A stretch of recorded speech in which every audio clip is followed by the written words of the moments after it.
Hello and welcome. My name is Alan and we are back with more Southern horrors and other writings.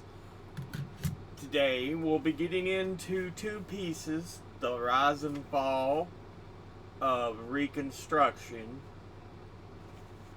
and a history of lynching. So let's go ahead and jump into this.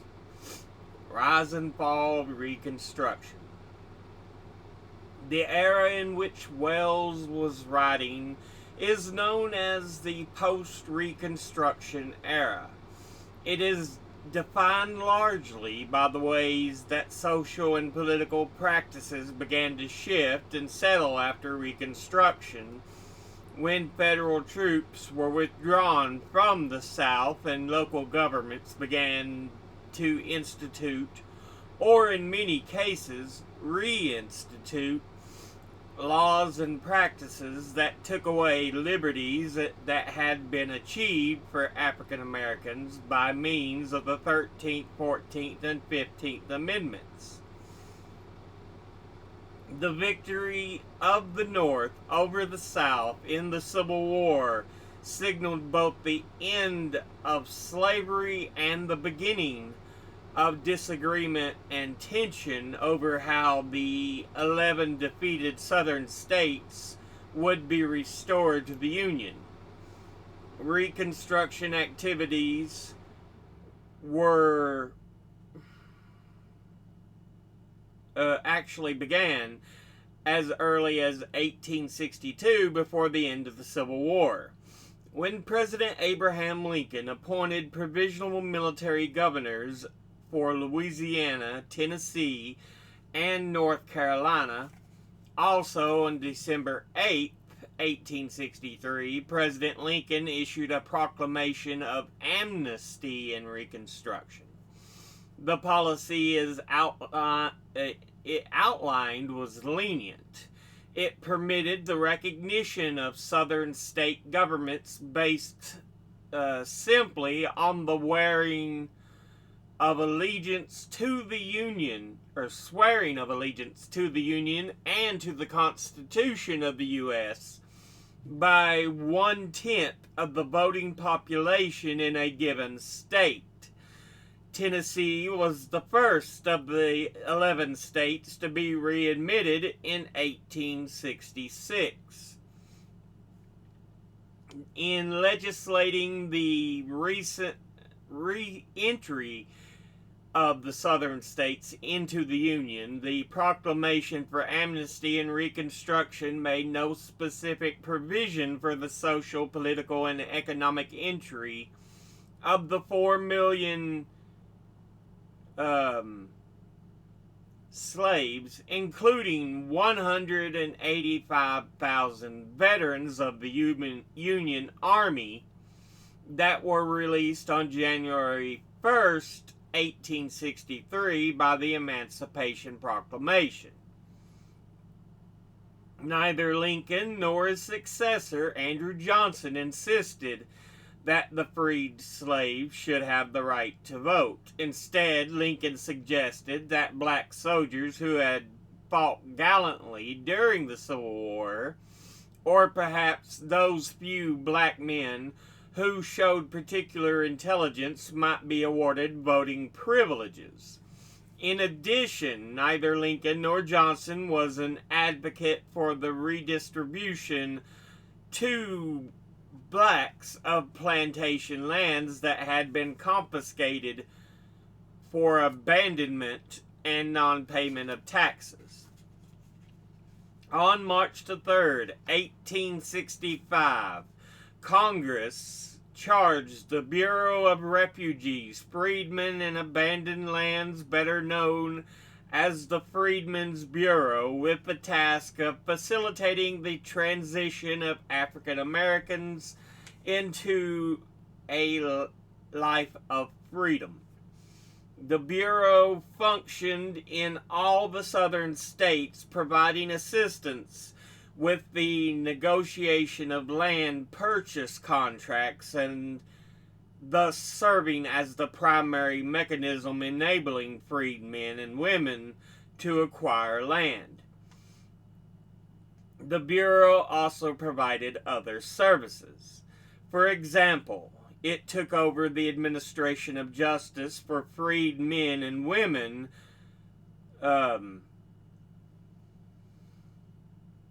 by establishing court systems responsible for the protection of civil rights. It provided food and medical care, and perhaps most significantly of all, it established day, night, industrial, and Sunday schools, and supported newly established institutions of higher education. For example, Atlanta, Howard, and Fisk universities. The Bureau functioned successfully until about 1870, and with limited activity until about 1874, much of the benefit of millions of African Americans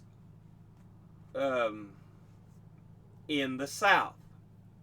By the time that its activities ended, the Bureau had established well over 4,000 schools and offered educational opportunities to tens of thousands of African Americans. Without advocacy, however, the Bureau was not able to make much headway in the redistribution of confiscated plantation lands. In fact, in May of 1865, President Johnson issued a proclamation granting amnesty to Confederate leaders and restoring their property rights in exchange for their oaths of allegiance. Much of the confiscated land that might have been made available to the freed men and women to begin making their own lives was ultimately either sold to northern speculators or restored to former owners. President Johnson's lack of support for the plan therefore made this part of the original charge to the Bureau impossible. Further, the presidential pardons of the old leadership made it possible for the Confederates to participate once again in the new governments and in the political decision-making processes of the post-Civil War South. With this restoration of power, Southern states began enacting legislation that placed the freed men and women in the state in a state of virtual bondage.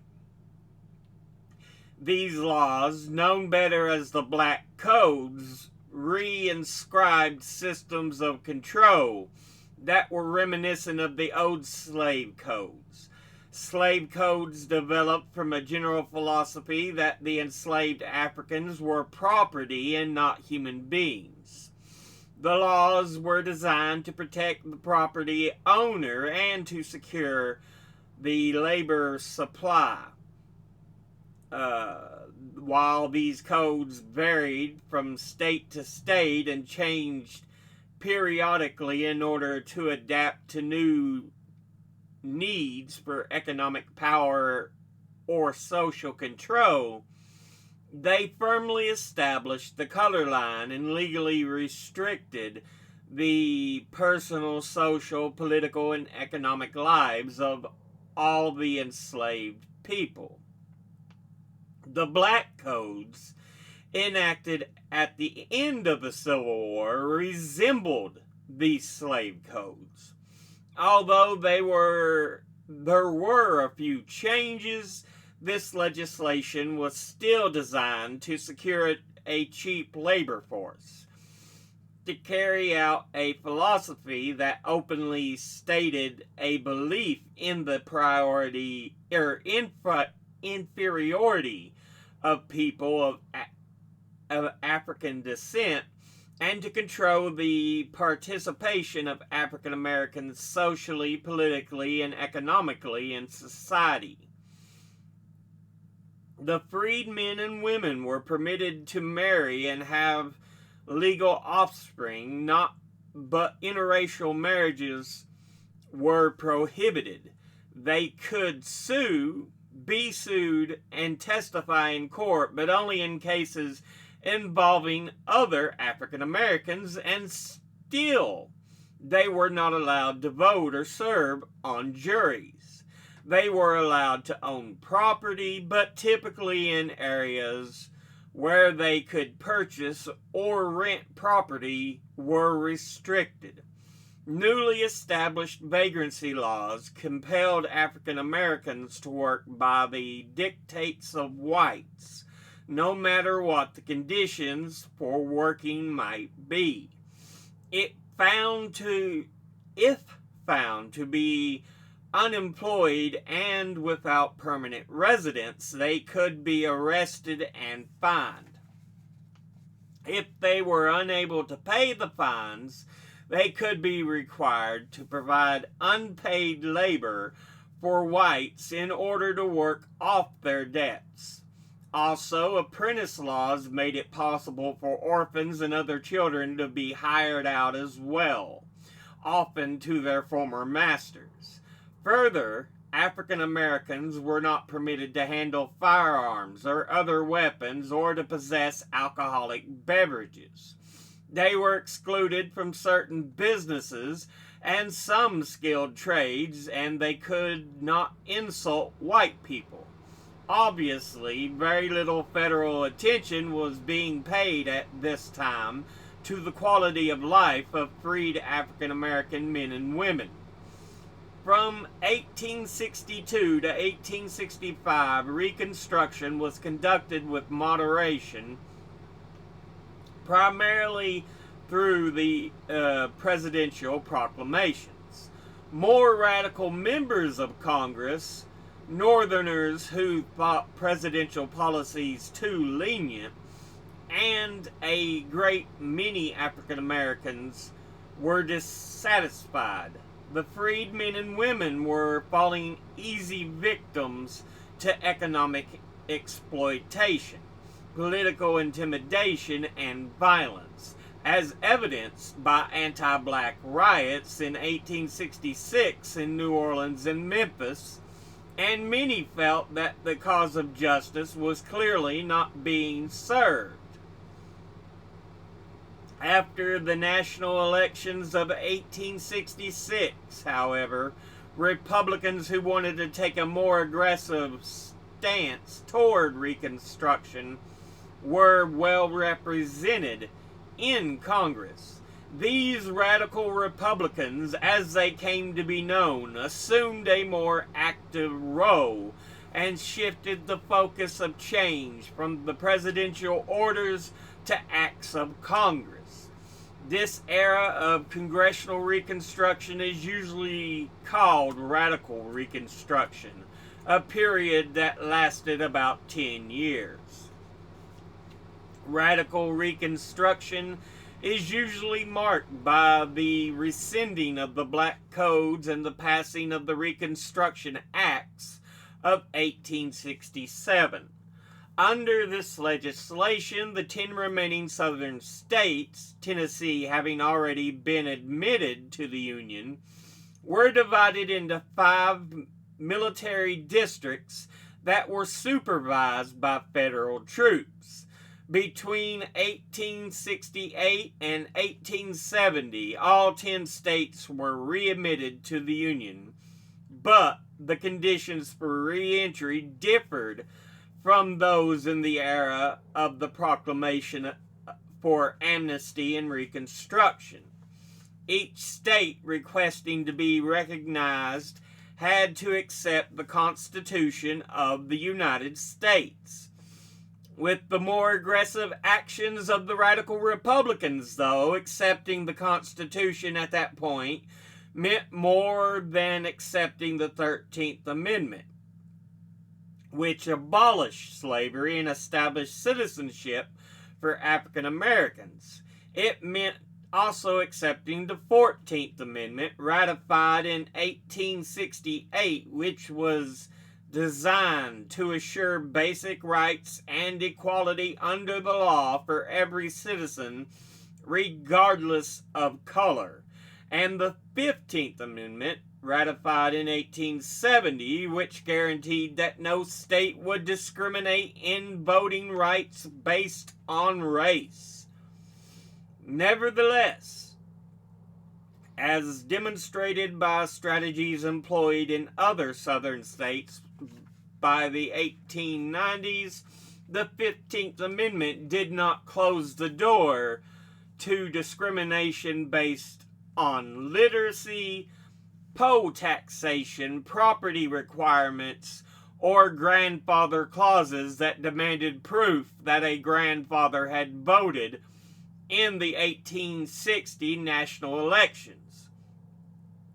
The state governments established during radical Reconstruction were usually Republican, formed from a coalition of African Americans who were entering political arenas for the first time. Northerners who had gone south, traditionally known as carpetbaggers, and Southerners who were cooperating with these two groups, traditionally known as scalawags. These governments were not accepted as legitimate by most Southern whites, the Democrats, who considered these legislatures imposed upon them by outsiders, Northerners, and Republicans. Southern resentment of this situation was high and the general environment very hostile. By the 1870s, secret terrorist organizations such as the Ku Klux Klan, first organized in 1866, the Knights of the White Camellia, the Red Shirts, and the White Line gained momentum. These groups specialized in mutilating, humiliating, intimidating, and even murdering African Americans and anyone else whom the terrorist groups viewed as African American sympathizers or whom they perceived to be in opposition in any way to their beliefs and desires. During this period, lynching and other acts of mob violence began to escalate.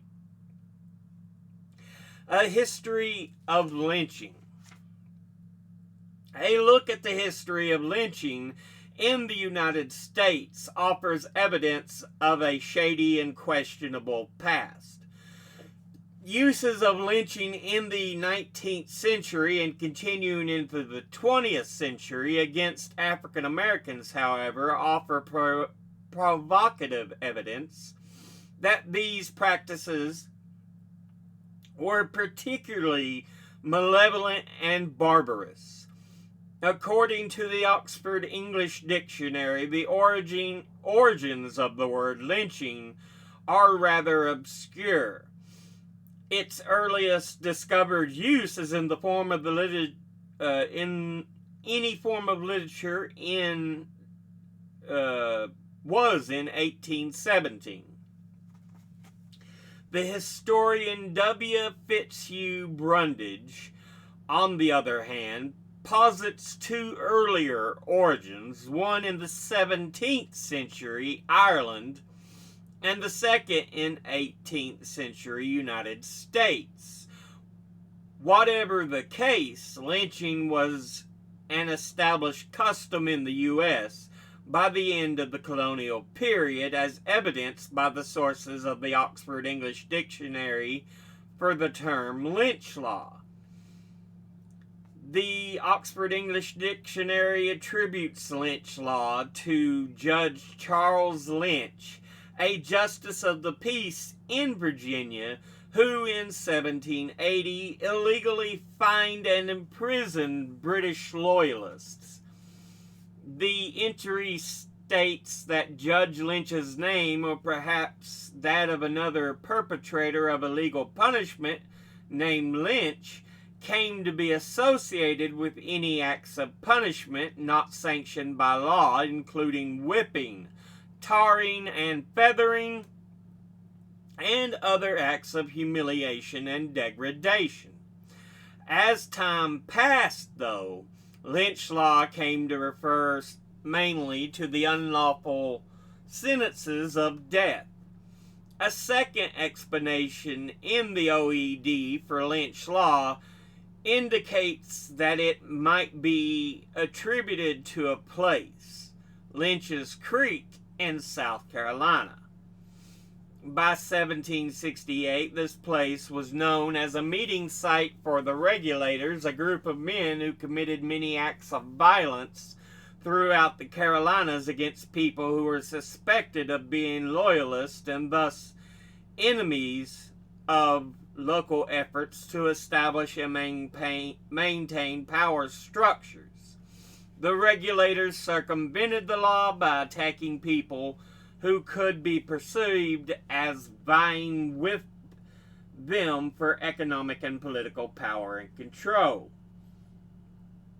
A conception of lynching that has helped to make its lawlessness more palpable has been its relation to the notion of frontier justice, whereby punishments outside the law were deemed a necessary, even an appropriate response to two situations. The first situation is when law and order does not exist, as in the early western frontier. In such cases, people are compelled to take justice into their own hands in paving the way for the establishment of legal systems. When legal systems are in place, frontier justice is expected to end. The second situation is when law and order does not satisfy the needs of justice and can therefore be rightly ignored or circumvented. Such was the position taken by the late 19th century lynchers of African Americans. This group justified lynching with the basic argument that law was out of order. By the post-Reconstruction era, Southerners coded all that was wrong in the South by asserting the urgent need to defend their women and stop black brutes. They believed that virtuous white women would never see their evil attackers punished quickly and with finality. Nonetheless, such justifications were inadequate to account for the actual lynching practices.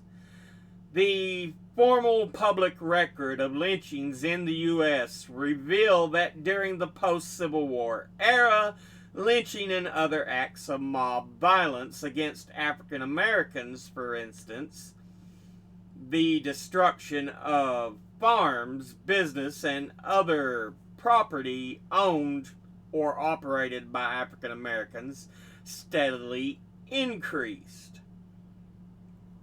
with the first peak occurring in 1892.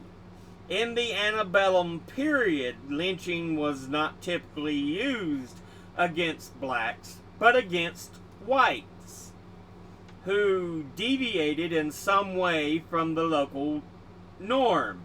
For example, as batterers of wives and children, or as people who held unorthodox beliefs or unpopular political opinions, as in the case of the British Loyalists in the 18th century. The lynching of slaves was rare, first and foremost because it would result in a loss of property and profit. Obviously, it was more profitable to sell slaves than to kill them. Second, there was more advantage to planters when slaves were executed within the law, as planters were compensated for their lost property. Third, the lynching of slaves served to undermine the power base of the South's wealthy, white landowning aristocracy. In effect, mob violence against slaves would have transferred the power of life and death from the hands of planters to the hands of the mob, whose numbers were quite likely to include non-elite whites as well. Such a transfer of power would have loosened the systems of control, the general stronghold of the landed aristocracy over both economic and political life. The lynching of African Americans before the Civil War, therefore, was exceptional indeed. After the Civil War, however, a distinctive shift occurred. While the victims of lynching across the country still included whites, Native Americans, Chicanos, and Asians, by 1892, as reported by Wells in a Red Record, the majority of victims were African Americans, and the majority of lynchings were in the South. Wells reported that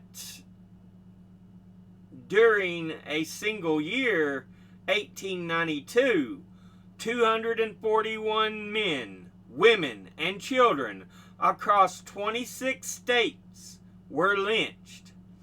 Of the 241, 160 were identified as African Americans, which represented an increase of 200% over the 10-year period since 1882, when the number of African Americans lynched was 52. This change cemented a connection between lynching and both race and region that continued to gain strength until 1953. The first year when there was not a recorded lynching between 1882 and 1868. 4,743 lynchings were recorded, including 50 African American women between 1889 and 1918. These data indicate the dramatic increase of African Americans in the total number of lynchings from 46% in 1882 to an average of 89% between 1900 and 1910, with 7 of the 11 years showing rates above 90%. The increased lynchings of the post-Civil War era targeted not only African Americans, but African American sympathizers as well. This group included, among others, anyone who worked for the Freedmen's Bureau. The response to the Bureau's activities by Southerners ranged from tolerance to resentment to open and bitter opposition. Some Southerners rebelled through the violent and intimidating practices of their secret organizations and other acts of resistance directed against African Americans and their white allies. These actions offered evidence of the passionate desire of Southern leadership to regain control of their governments and to secure white supremacy. Despite acts of violence and intimidation, however, the Bureau functioned successfully until about 1870, with limited activity until about 1874. Much of the benefit of the African Americans across the South. But that ends that portion. So yeah, let's go back and look at some of this here. We've got some notations at the bottom. Let's go ahead and look at that right quick.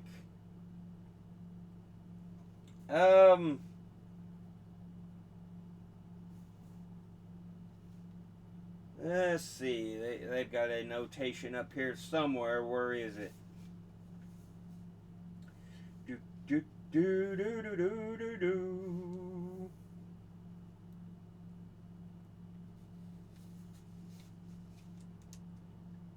I don't see where your notation is supposed to be sitting at.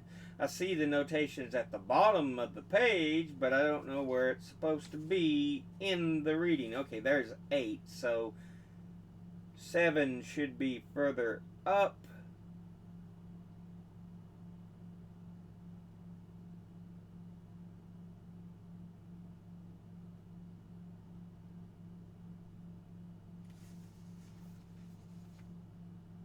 No, that is the one. It is 8. Okay, so it reads that Lincoln suggested that black soldiers who had fought gallantly during the Civil War, or perhaps those few black men who showed their particular intelligence, might be awarded voting privileges.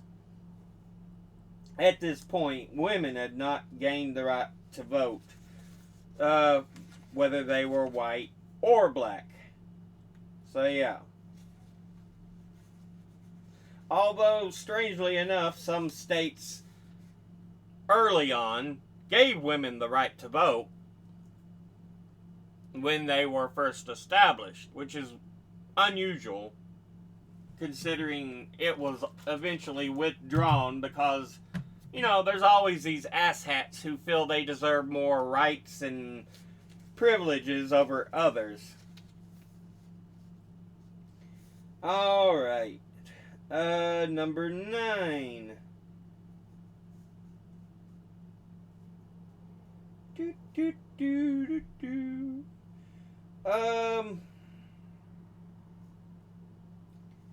The Bureau had established well over 4,000 schools and offered educational opportunities to tens of thousands of African Americans. For a detailed chronicling of schooling in the South for African Americans, see James D. Anderson's The Education of Blacks in the South, 1860 to 1935. So, yeah. And Jacqueline Jones's Soldiers of Light, Soldiers of, and it cuts off, but yeah. Soldiers of Love, Northern Teachers in Georgia Blacks, 1865 to 1873. So it's continued on the other page there. Number 10. Number 10. The historian W. Fitzhugh Brundage, on the other hand, posits 2 early origins. This is when they're talking about the origin of the word lynch. And they say it's from W. Fitzhugh Brundage's Lynching in the New South, Georgia and Virginia, 1880 to 1930.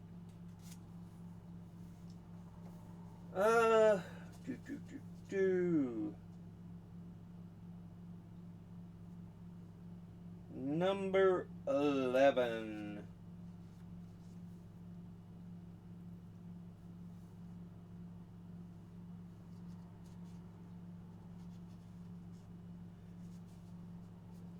A conception of lynching was that it helped to make lawlessness more palatable, has been its relation to the notion of frontier justice, whereby punishments outside the law were deemed a necessary, even an appropriate response to 2 situations.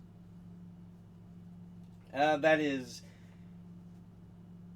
noted from Donald L. Grant's The Anti-Lynching Movement, 1883 to 1932.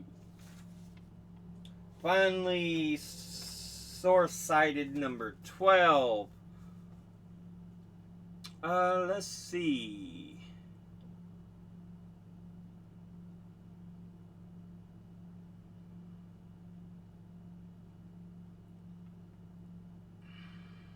The data indicates the dramatic increase of African Americans in the total number of lynchings from 46% in 1882 to an average of 89% in 1900 and between 1900 and 1910, with 7 of those 11 years showing rates above 90%. The sources of the data include Thompson, Brundage, Grant, and Robert L. Zangrando. The NAACP Crusade Against Lynching, 1909 to 1950. So, telling where that information comes from. But, we'll go ahead and put the bookmark in there. Yeah. Now, we talk a bit about Reconstruction, the rise and fall. And then it was an attempt to bring normality, but of course, there's always going to be assholes who are like, no, I should have more rights and privileges than them, simply because I'm me and they're not me.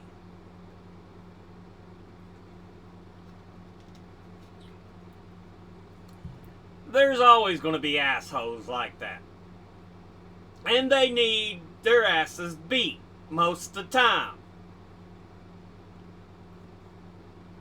Because they're too stupid to accept, common sense and facts. But yeah.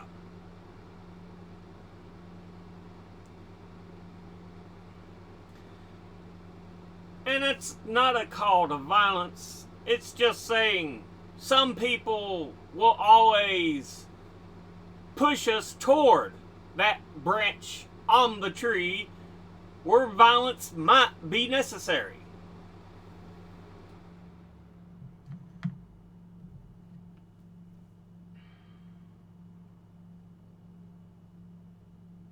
And it's why I always laugh anymore when I hear people, well, you're supposed to do that peace. Your side is the ones pushing this. Well, I don't see why you should be. And there's no use talking to them anymore. There's not. They won't accept facts. They won't accept simple truths.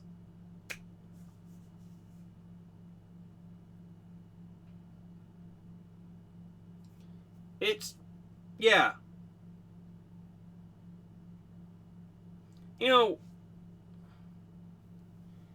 We get people who try to do things peacefully. You look at Dr. King, murdered. You look at JFK, murdered. John Lennon, murdered. Those who seek peace are often the ones who end up dying the most violent deaths.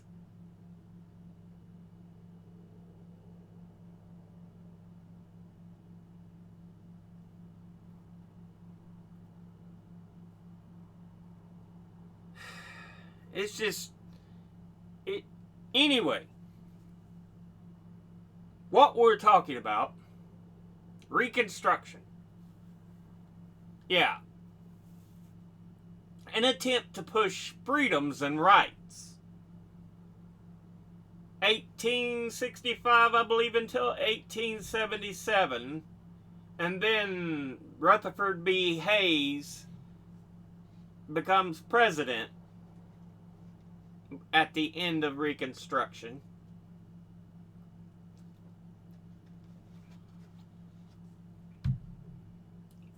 And that's when we see a lot of the horrors of the post-slavery period really kick in.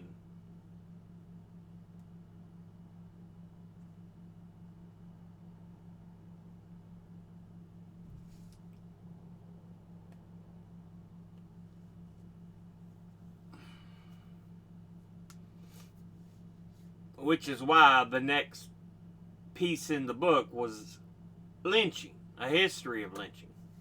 Because that's when it really becomes a tool in the back pocket of the racist groups, the hate groups.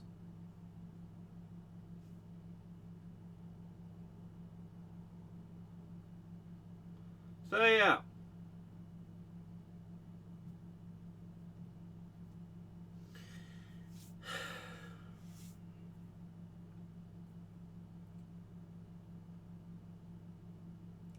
And that's where we kind of end up, seeing all this vile behavior and treatment towards the people that, may I mind you, did not say, please take me and enslave me. No, they were taken and brought to the Americas to be used as a form of free labor. And you'll notice, I meant to bring this up because it stuck out to me while we were reading. In Reconstruction, the ones who really pushed for this idea of white rights and everything and tried to push back were former big landowners. Because they didn't really want the land to go, they really didn't want it to go to now freed African Americans. But they didn't want it to go to the poor whites either. Behind this whole thing is still the specter of the wealthy versus the poor.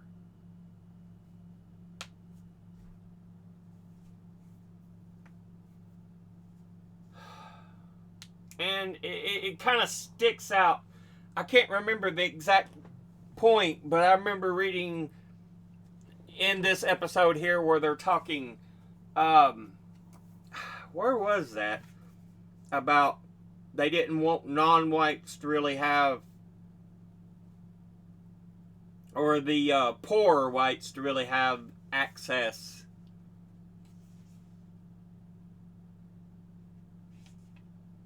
Lynching of slaves served to undermine the power of the South's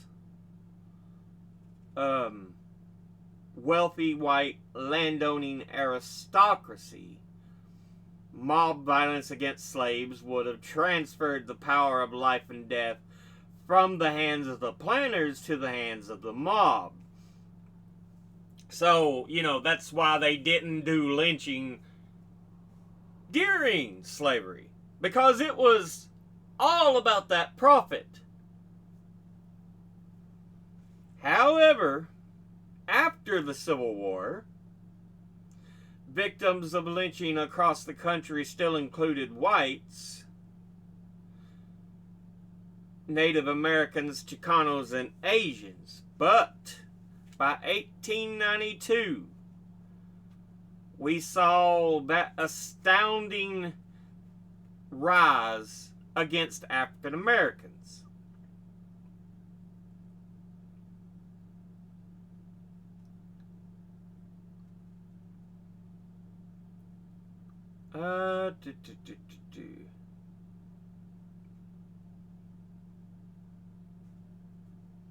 I'm trying to find where that was, because I remember reading that part in here.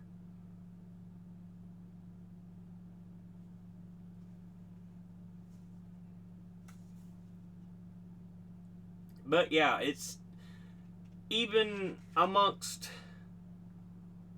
slavery, it was a whole idea of the power bases, the wealthy versus the poor.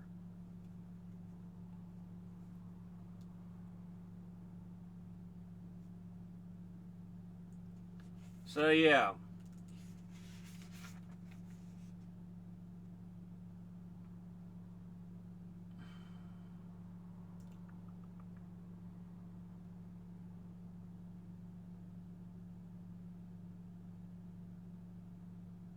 But anyway, I've talked about this even with, because I did way back a video on slavery in this region of the country, Appalachia. There were slave owners, but they were very rare. Most, the richest ones owned like 13, 14, 15 slaves. There were a number of slave owners, but usually the norm was like they owned maybe 1, 2 slaves. Most people in this area didn't own slaves, because honestly, they were just too poor.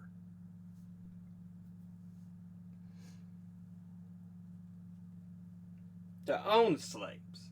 And so again, it's that kind of idea of the rich tricking the poor into fighting their battles for them. That's how I kind of see it when whites are told to hate a person of a darker complexion. It's like, what does it accomplish? And it's again part of these power structures.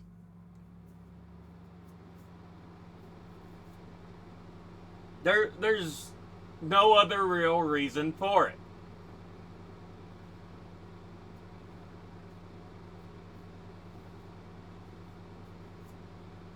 But yeah, this has already been a long video, 48 minutes. We'll go ahead and end this episode here. As always, educate thyself, think, read, study, learn. Someone tells you something you have trouble believing, ask them to cite their sources. Thank you all for watching. I'll see you all in the next one. Until then, later.